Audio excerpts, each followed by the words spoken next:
the museum, and I've got a bit of a smirk on my face. I probably shouldn't, because it's the Museum of Broken Relationships. That's right, broken relationships. So if you've had a relationship that's gone sour, and you should point out not just romantic relationships, also personal relationships. And the idea is that you donate that item, something from that relationship, that item that meant something to you in the relationship, and they've collected in the form of a museum here in Zagreb, Croatia. And they're on display with a little caption underneath about what's happened. Garter belts. In 2003 they broke up. I never put them on. The relationship might have lasted longer if I had. At the end of a relationship, all sadness and pain discharge themselves into one last emotional burst. 2 windows and an entrance door paid for.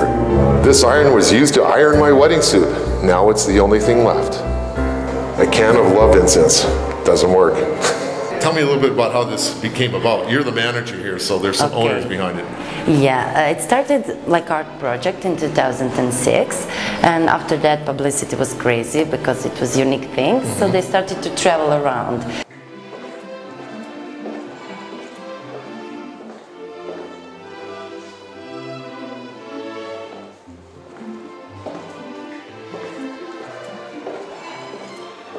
So one of the most interesting things for me was also the confessional booth, okay?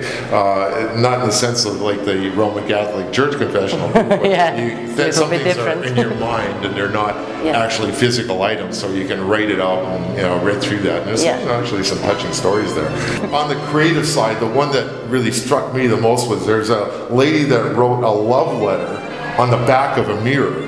And then she smashed it all up into small little broken pieces and put it in a jar and sealed it up and then donated it here. So you can read little parts of this love letter in the shards of glass that are in this glass jar. Very interesting the way that was done.